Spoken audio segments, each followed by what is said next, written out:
Hi everyone, I'm Shaylin here with Reedsy. So today we're going to be talking about another plot structure. You guys always enjoy our videos on plot structures. We have a ton of them.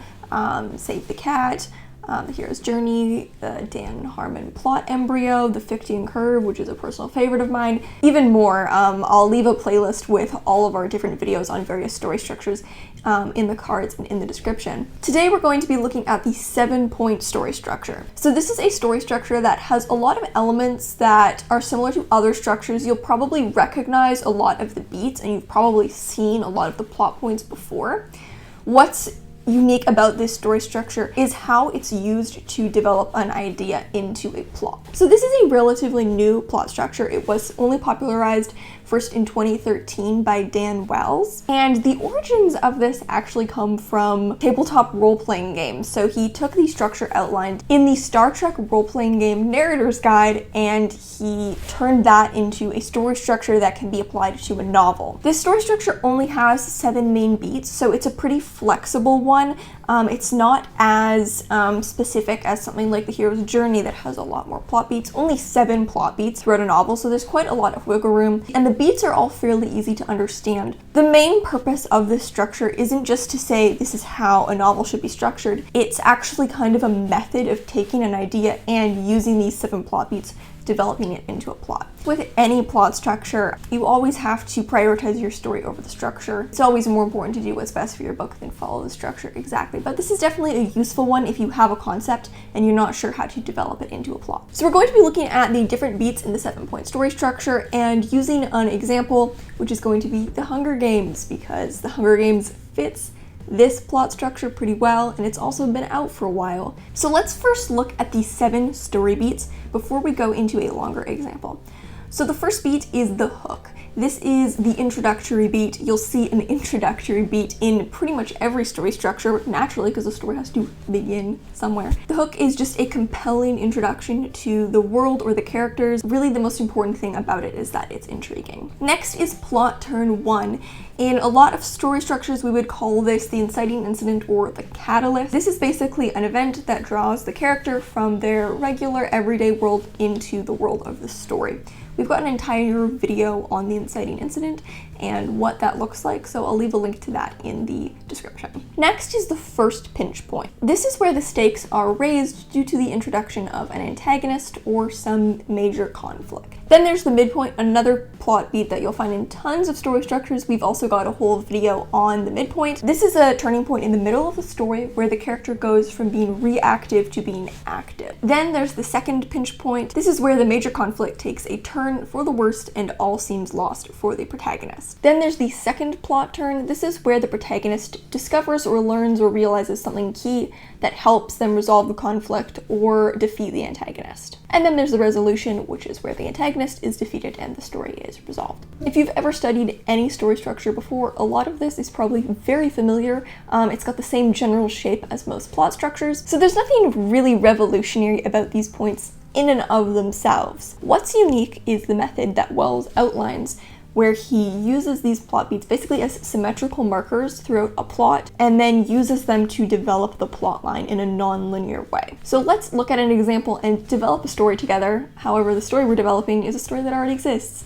It's The Hunger Games. It's pretty unlikely that Suzanne Collins used this structure to outline The Hunger Games, first of all because The Hunger Games was published before this structure was coined, but it does have all of the main plot beats, so it's going to work very well for this example. So let's start. What's our initial concept? And by our initial concept, I mean what's the initial concept of The Hunger Games? Before we have maybe all the details about the characters and the plot, like what's the basic idea? Luckily, The Hunger Games has a pretty winning concept, so maybe for our opening concept we could have something like this. In a dystopian future, America has been divided into a 13-district state with an authoritarian government based in the capital.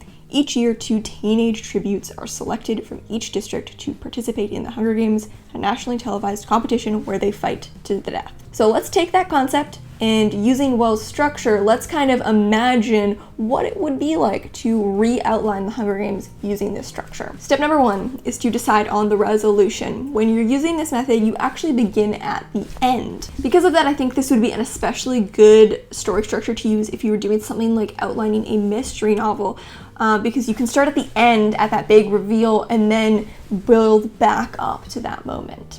So the ending is probably going to be where the main conflict is resolved, where the antagonist is defeated, or where the main character's arc comes to a close, or some combination of all three. So naturally, with a concept like we have here with the Hunger Games, the story is probably going to end with either Katniss winning or losing the Hunger Games, right? Naturally, those are the two main options. In general, she's either going to survive and win, or she's going to die and lose. I suppose there could be other options. Maybe she could escape or something like that. But in this case, we're going to decide on our end here, and it's that Katniss survives and she wins the Hunger Games. Step 2 is to create a hook that juxtaposes the ending.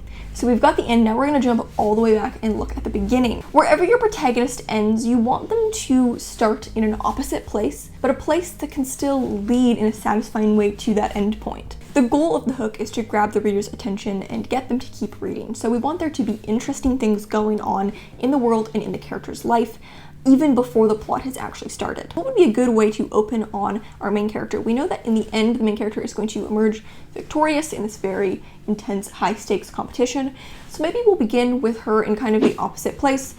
She's a teenager caring for her mother and sister in the poorest district of this world. So she's someone with basically no political influence at all, but she's also someone that we can see from the get-go has what it takes to survive. We can see from the very beginning that she has survival skills that make it believable that she'll be able to win in the end, but she's still a young protagonist in a difficult situation, so we know it's going to be a hard-fought win and take a lot of grit to get there. So we know that the stakes will feel high for this character, but it'll still be believable when she emerges victorious. We also establish a motivation for her here. She cares deeply about caring for her family, her mother, and her sister, which is going to add some emotional stakes to the storyline because she's not just fighting for herself, she's also fighting for her family because she wants to be able to provide for them. The desire to stay alive is pretty inherent of a motivation in a plot like this, so let's add an extra layer to her motivation that can make her a more compelling and also more sympathetic character. Step 3 is to split the story into halves with the midpoint. So the midpoint essentially splits the story into two halves. In the first half, the character is in a reactionary state, reacting to the environment around them. In part 2, the main character becomes active and is going to start proactively working towards their goal. If you want to learn more about the midpoint, we've got an entire video on the midpoint, so I'll leave a link to that in the description. So what is our midpoint going to look like in the Hunger Games? So this is going to be the point in the story where Katniss stops just essentially following the script laid out by the antagonists and fighting to survive, and realize that she has to kind of take things into her own hands and fight kind of on her own terms. We know we want her to come out alive in the end, so how can we add some agency to her survival and her storyline? Maybe we want to have her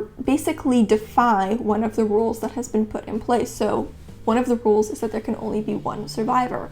Maybe she can try and find a way to defy that, defying the kind of overall antagonist, the people who are running the games. So the stakes can rise because she's now not just fighting to save herself, but also fighting to save another person as well. The midpoint might be where she decides she's not going to play by the Capitol's rules anymore and she's going to team up with someone else and try to get them both to the end alive. We know now that we're going to have two central characters, even if Katniss is the protagonist and the character we're following, so we can work to introduce this other character from the beginning, weave this character into the storyline. We also know that one of Katniss's central motivations is a desire to protect her mother and her sister. So maybe the thing that changes her perspective is a realization that the games could hurt someone like her sister, someone as young and innocent as her sister. So maybe she sees the death of a fellow tribute who reminds her of her sister, kind of the point where she realizes she has to rebel against the machine rather than just fighting to survive within it. All right, step 4A here, we're going to be looking at the first plot turn. So now we kind of have to get into the actual meat of the story and work to build a bridge between the hook and the midpoint. This is where our first plot turn or our inciting incident is going to come in. We need an occurrence that the character has to respond to. The character might not be in their proactive state yet, but they shouldn't be passive. They should still be acting in response to their environment and the things happening around them. So you can ask the following questions to try and figure this out. What happens to disrupt the status quo? Why must the protagonist respond and how do they respond? respond, and what is at stake for the protagonist, aka what do they have to lose if they don't respond or if they respond in the wrong way. So looking at the Hunger Games, we're thinking, okay, we have to actually get her into the Hunger Games, right? How is this going to happen? Okay, so we could have her name just plucked from a hat randomly, but it's not super compelling. It would just feel random. She wouldn't feel compelled to go. Let's think back to her motivations. We know that the thing that motivates her the most deeply is a desire to care for her family. Maybe her sister is the one selected, and so Katniss has to make the really only decision that would make sense for her character based on what we know about her values, motivations, and personality, which would be to volunteer to take her sister's place. This is a lot more compelling because it's an active choice that the protagonist is making. It doesn't feel random, even though obviously there's an element of randomness to it. Her sister's name is still plucked randomly. We get to see her making an active decision, which is way more compelling. So now step 4B is to look at the other plot turn. So we're continuing on with this symmetrical method. So we looked at the end, the beginning, the midpoint, and then we had the inciting incident. So now what we basically need is what would normally be called an Act 3 break. So this is another turning point in the story, and it's the point where the story starts heading towards its ending. This is going to be the opposite of the first plot turn because it's the pinnacle of the character's agency. The character is going to use all the tools that they've gathered throughout the story's development to finally achieve this new goal that they created for themselves at the midpoint. So in the Hunger Games, maybe this is the point where Katniss will outsmart the game makers, who are kind of the ultimate antagonists, as they're the people controlling and manipulating this whole situation. There could be kind of a realization here that the bad guy isn't actually the other tributes that she's fighting against, who are essentially in the same situation as her. It's actually the people who've put them in this situation. So they're the ultimate people that she has to rebel against. They're the ones she has to survive, not actually her fellow competitors. So at the midpoint, Katniss had decided that she was going to survive to the end of the games alongside one of her fellow competitors. So maybe this is where it happens and they get to the end together. This is where maybe she can make kind of her ultimate act of agency. She can suggest that she and her fellow competitor who've made it to the end together threaten to kill themselves, threatening the game makers with a victorless game, which is not what they want, and they would be forced to concede, letting them both win, allowing her to have triumphed over them. This is a great way to give the character agency and also subvert the initial expectations of the ending. At the very beginning, when we were looking at the ending, it kind of just seemed like there were two options, right? She'd win and survive, or she'd die and lose. We decided right at the beginning that we wanted her to win and survive, but we've added a layer of subversion to this. Rather than just making it to the end and surviving, like we could initially expect going into the story, there's an extra element of agency because she's subverted that script by getting to the end with someone else. All right, so step 5, part A, now we're looking at the pinch points. We have a rough outline here and a pretty good beginning of a story, but we're missing the pressure points, or they're often called the pinch points. These are the points that join the different parts of the story but also increase the tension. We're going to find the first pinch point after the first plot turn.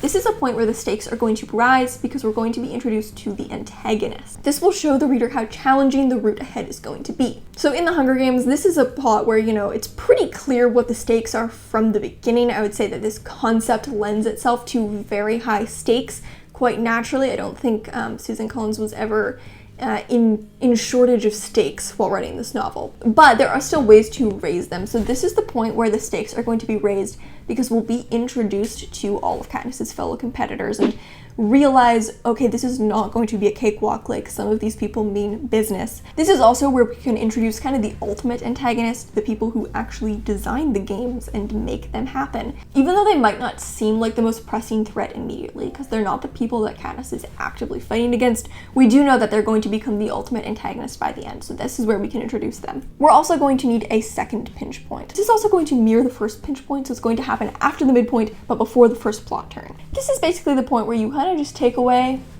all hope for the main character. But you also force the main character to think outside the box and reassess their skills in order to come up with a new solution. So maybe the second pinch point in the Hunger Games is going to be having the antagonists trick Katniss. So we've decided that she's going to try to rebel against the system by working with her fellow tribute rather than against him. So how can the Capitol try and take away her hope? Maybe they can pretend to let her have it, changing a rule that says that if they both make it to the end, they can survive, which they'll then take away at the final moment, forcing one of them to kill the other in search of the most dramatic conclusion to these games. So those are all of the points. Even though they've been built non-linearly, the idea is that if you do them in this order, each plot point will build on on the last one that you developed, even though you're developing the story completely out of order. So this is a really good plot structure for people who think non-linearly. I tend to think pretty linearly, so I think I would probably struggle with this one. But if you tend to jump around and think non-linearly, this might be very natural for you. This is also a good plot structure to use if you just have a starting concept but don't really know how to translate that concept into a series of events. And finally, the last benefit to this plot structure is just that it's quite open and flexible. There are only 7 plot points, so it gives you a good amount of guidance, and they're placed symmetrically along the timeline to help ensure good pacing. But that's only 7 plot points, so if you're writing, say, an 80,000 word manuscript, that's not even 1 plot point every 10,000 words. So it's still going to give you a lot of wiggle room and won't end up feeling too formulaic. So it's a great one to follow if you want some guidance, but don't want to follow something too rigid or particular. So that is an introduction to the 7-point story structure. Thank you so much for watching. Like I mentioned earlier, we've got a ton of other videos on different story structures, so I'll leave links to all of those in the description. Thank you so much for watching. Remember to subscribe and turn on notifications so you don't miss any new videos from us. We've got new writing, editing, and publishing tips every Tuesday and Friday. Until next time, bye.